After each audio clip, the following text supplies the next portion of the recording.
সম্মানিত দর্শক শ্রোতা, আসসালামু আলাইকুম। আসিফ নজরুল স্যার একটি কথা বলেছিলেন, হাসিনা ও তার দোসররা যে অপরাধ করেছে 1971 সালে পাকিস্তানি সেনাবাহিনীও এমন ধরনের জঘন্যতম অপরাধ করে নাই, এমন একটি মন্তব্য করেছিলেন আসিফ নজরুল স্যার। অবশেষে সেই মন্তব্যটা করার পরিপ্রেক্ষিতে উনি নিজেই ওনার ভুল বুঝতে পেরেছেন যে 71-এর সঙ্গে 2024-এর তুলনা করা ওনার উচিত হয়নি। আজকে জনপ্রিয় পত্রিকা ইত্তেফাকের একটা শিরোনামে দেখেছি, শেখ হাসিনার নৃশংসতার সঙ্গে পাকিস্তানি বাহিনীর নৃশংসতার তুলনা করা ঠিক হয়নি আসিফ নজরুল। এখন আসিফ নজরুল স্যার ওনার ভুল বুঝতে পেরেছেন যে 1971 সালে পাকিস্তানি হানাদার বাহিনীরা নিরীহ নিরস্ত্র বাঙালিদের উপরে যেভাবে গুলি চালিয়েছে, শিশু বাচ্চাদেরকে যেভাবে হত্যা করেছে, নিরীহ মা বোনের ইজ্জত লুটিয়ে নিয়েছে, এই যে 71-এর একটা বর্বরতা ছিল, সে 71-এর মুক্তিযুদ্ধের সাথে 24-এর গণ অভ্যুত্থানের যে তুলনা, এই তুলনাটা করা উচিত হয়নি।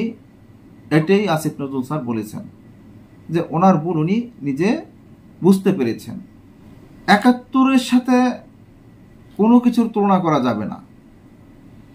সেই 71-ই আমাদের দেশটাকে বাংলাদেশ করেছে। সে 71 যদি না হতো, আমাদের দেশে কখনো প্রধানমন্ত্রী হতো না, কখনো রাষ্ট্রপতি হতো না, উপর স্তরের কোনো কর্মকর্তা হতে পারত না, প্রশাসনের যে উচ্চ স্তর যেই পদগুলো, এগুলো কিন্তু বাংলাদেশের কেউ পেত না। আজকে বাংলাদেশ হওয়ার কারণেই এতগুলো দল হয়েছে, প্রত্যেকটা দলেরই এক একটা সাপোর্ট আছে। বাংলাদেশের মানুষ এক একজন এক একটা দলের সাপোর্ট করে। আজকে আসিফ নজরুল স্যার যে কথাগুলো বলেছেন অত্যন্ত গুরুত্বপূর্ণ কথা, যে উনি যে ওনার ভুল বুঝতে পেরেছেন, এই জন্য অনেকেই ধন্যবাদ জানিয়েছেন। তাহলে বেশি কথা না বাড়িয়ে আসুন আসিফ নজরুল স্যার ওনার ভেরিফাইড ফেসবুকের মাধ্যমে কি বলেছেন। 71-এর সাথে যে 24-এর গণ অভ্যুত্থানে তুলনা করেছেন, এ বিষয়ে উনি নিজেকে যে শুধরাতে পেরেছেন, এই ব্যাপারে কি বলেছেন আমরা দেখে আসি। সাবেক প্রধানমন্ত্রী শেখ হাসিনাকে নিয়ে পাকিস্তানি সেনাবাহিনীর সঙ্গে তুলনা করে দেওয়া মন্তব্য ঘিরে বিতর্কের পর অবশেষে দুঃখ প্রকাশ করেছেন অন্তর্বর্তী সরকারের আইন উপদেষ্টা আসিফ নজরুল। মঙ্গলবার দুপুরে জুলাই গণ অভ্যুত্থানের হত্যাকাণ্ড নিয়ে আয়োজিত এক আলোচনা ও তথ্য প্রদর্শনীতে আসিফ নজরুল বলেছিলেন, শেখ হাসিনা ও তার দোসররা যে অপরাধ করেছে 1971 সালে পাকিস্তানি সেনাবাহিনীও হয়তো এত জঘন্য অপরাধ করেনি। এই বক্তব্য সামাজিক মাধ্যমে ব্যাপক সমালোচনার জন্ম দেয়। পরে সন্ধ্যা 7:31 নিজের ফেসবুক প্রোফাইলে দেওয়া এক পোস্টে আসিফ নজরুল বলেন, শেখ হাসিনার নৃশংসতার সঙ্গে পাকিস্তানি বাহিনীর নৃশংসতার তুলনা করা ঠিক হয়নি। তিনি আরও লেখেন, শেখ হাসিনার নেতৃত্বে যা ঘটেছে, লাশ পুড়িয়ে ফেলা, শিশু কিশোর সহ নারী হত্যা, হেলিকপ্টার দিয়ে বেসামরিক মানুষকে গুলি করা, হাসপাতালে চিকিৎসা না দিয়ে হত্যার নির্দেশ দেওয়া, এসবই যুদ্ধাপরাধের মতো। তবে এসবের সঙ্গে 1971 সালে পাকিস্তানি বাহিনীর নৃশংসতার তুলনা অনুচিত। দুটোই জঘন্য অপরাধ। কিন্তু আমার মন্তব্যে কেউ যদি মনে করেন 71-এর হত্যাযজ্ঞকে খাটো করেছি, তবে আমি তাদের কাছে দুঃখ প্রকাশ করছি।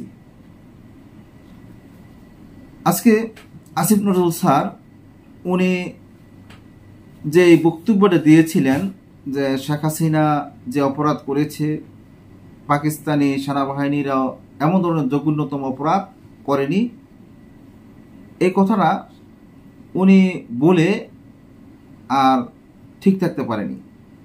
এই কথাটি বলার পর সামাজিক মাধ্যমে ব্যাপক আলোচনা সমালোচনা শুরু হয়েছে। আসিফ নজরুল স্যার এটা কেমন ধরনের কথা বলেছে যে 1971 সালের যে ঘটনা ঘটেছে এই ঘটনার সাথে 24-এর ঘটনা কিভাবে তুলনা করা হয়। 1971 সালে পাকিস্তানি হানাদার বাহিনীরা 30 লাখ মানুষকে হত্যা করেছে। যে 30 লাখ শহীদের বিনিময়ে আমাদের এই বাংলাদেশ। আবার 1971 সালে পাকিস্তানি হানাদার বাহিনীরা 2 লক্ষ মা বোনের ইজ্জত কেড়ে নিয়েছে। সেই 2 লক্ষ ইজ্জতের বিনিময়ে আমাদের এই বাংলাদেশ। আমাদের এই দেশটা তাদের কাছ থেকে ছিনিয়ে আনার পর এই দেশে আমরা বাস্তবায়িত করতে পারছি।